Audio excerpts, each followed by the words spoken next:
Պարոն Խաչատրյան, Կիրակնորյա վերջին պատարագին դուք եկել եք Մայր տաճար, մինչդեռ օրինակ Փաշինյանը Գառնիում է, այսինքն էլի հասարակության հետ փեղկվածությունը կա, հա, երկու շերտ, հավատավորները դեպի Մայր տաճար, Փաշինյանին հավատացողները դեպի Գառնի։ Ի վերջո, որն է լինելու հանգուցալուծումը, եթե հատկապես նկատում ենք, որ Մայր տաճար վաղ առավոտից այսքան մարդ է գալիս։ Ես ուղղակի մի փոքրիկ ճշտում անեմ։ Մայրաթոր Սուրբ Էջմիածնում Մայր տաճարում պատարագ է լինելու։ Ինչն անում են Փաշինյանը եւ իր խմբակը, իրանք պղծում են Հայաստանյաց առաքելական Սուրբ եկեղեցու տաճարները։ Այնտեղ քրիստոնեական եկեղեցիներում իրենք կռապաշտական ծես են կազմակերպում, որովհետև Սուրբ եւ անմահ պատարագը ունի իր կանոնները, ունի իր ընթացքը եւ որևէ մեկին իրավունք տրված չէ խմբագրել պատարագը։ Եթե ինչ-որ բան փոխում ես, դա այլևս քրիստոնեական Հայաստանյաց առաքելական Սուրբ եկեղեցու Սուրբ եւ անմահ պատարագ չէ։ Ես եւ իմ գործընկերները, իմ ընկերները, չասեմ միշտ, բայց շատ հաճախ են գալիս թե Մայրաթոր, Մայր տաճար, թե այլ եկեղեցիներ մասնակցելու պատարագի որպես հավատավոր քրիստոնյաներ։ Իսկ տեսեք Փաշինյանը անցյալ Կիրակի Հայաստանում չէր, այդ հավատացյալ ԿՊԱ-ականները ուր էին։ Շատ ուրախ էին իհարկե, որ պարտադրանքով չեն գնում ինչ-որ մի միջոցառման մասնակցելու։ Ինչ ասեմ, Փաշինյանի էությունն էր, հներ, նորեր, հեղափոխականներ, հակահեղափոխականներ, սևեր, սպիտակներ, ինքը ճիշտ լենինյան ոճով արտաքին թշնամու դեմ երկիրը պաշտպանելու փոխարեն երկրի ներսում երկպառակություն է սերմանում, որովհետև այդ երկպառակությունն է իրեն սնում,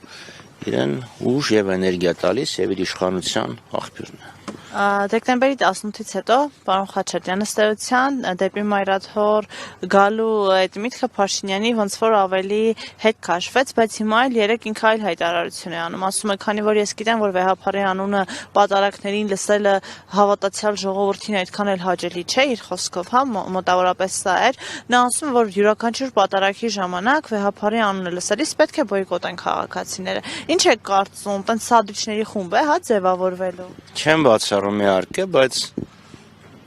մի անգամ էլ եմ ասել հենց նույն տեղում, գիտեք, պատարագը քաղաքական պերֆորմանս չի։ Այդ ինքն է ուզում քաղաքական պերֆորմանսի վերածել։ Որպես հավատավոր քրիստոնյաներ, Հայաստանյաց առաքելական Սուրբ եկեղեցու հետևորդներ, մենք պետք է պարիսպի նման կանգնենք եւ պաշտպանենք Մայրաթորը։ Հասկանում եք, չէ, որ ստեղ դավանաբանական խնդիր չի, ինչ որ ներքին կանոնների խնդիր չի։ Եկեղեցին համահայկական, համազգային ինստիտուտ է, հաստատություն է։ Եվ Փաշինյանը, ով դեռ տարիներ առաջ ասում էր, իմ պատասխանատվությունը միայն Հայաստանի քաղաքացիներն են, միայն այս 29743 կիլոմետրն է, փորձում է ուղղակի սեփ խրել հայաստանցիների եւ Հայաստանից դուրս ապրող հայերի միջև, եւ դրա համար թիրախավորում է եկեղեցին, որովհետեւ եկեղեցին այն կառույցն է, որը բոլոր հայերին միավորում է, ամենտեղ կա, մյուս կառույցը դաշնակցությունն է։ Դա է պատճառը, որ ինքը այսքան է ճիշտ։ Սա է պատճառը, որ ինքը կիսալուսնյաց արշավանքն է սկսել մեր եկեղեցու։ Պարոն Խաչատրյան, հայտնի դարձավ, որ դեկտեմբերի 31-ին նախորդ 2 տարիների պես վեհապարի ուղերձը հանրայինով չի հեռարձակվելու։ Սա արդեն պարզ էր, որ այդպես է լինելու։ Ինչ է կարծում, Փաշինյանը այլ քայլի կգնա, օրինակ կճոյանի ուղերձը հանրայինով որպես հոգևոր դասի ուղերձ, այսպես։ Քչյանը կարող ներողություն, Փաշինյանը կարող է ինքը վեր կենա եւ իր սեփական եկեղեցին ստեղծի, ինչը որ ինքը անում է, եւ վեր կենա եւ ուղերձը, բայց դա չի նշանակում, գիտեք, Կճոյանը լինի, Վրթանեսը լինի, ով ուզում է լինի, իրանք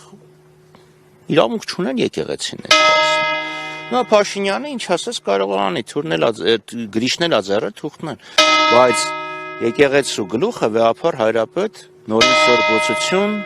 Գարեգին II ամենահայոց կաթողիկոս եւ ծայրագույն պատրիարքն։ Մնացածը հերետիկոսությունը, մնացածը եկեղեցին քանդելու միտումնավոր գործողություններ են։ Սա իրականությունը, կարծում եմ շատ շատերը այլևս Փաշինյանի ուղերձներ չեն լսում, ուզում է հմեկով լինի, ուզում է լայվերով լինի, Փառք Աստծո կան հեռուստաընկերություններ, ոչ հանրային տիրույթում, ոչ տրամադրված սլոթերում, որոնք կլսեն Վեհափառ Հայրապետի նոր տարվա ուղերձը։ Իսկ Փաշինյանը իր հակաեկեղեցական գործողությունները շարունակում է, թե շողակաթը փակելը, թե եկեղեցապատկան հողերի կարգավիճակի փոփոխությունը, սա է։ Հրամը նույն ինչը անում են Սուլթանը, Ցարը, կոմունիստները, բոլշևիկները։ Սա է իրողությունը։ Ի վերջո կհաջողի Փաշինյանը։ Ոչ, Փաշինյանը չի հաջողի, երբեք չարիքը չի հաջողել։ Շնորհակալ ենք։ Սիրով։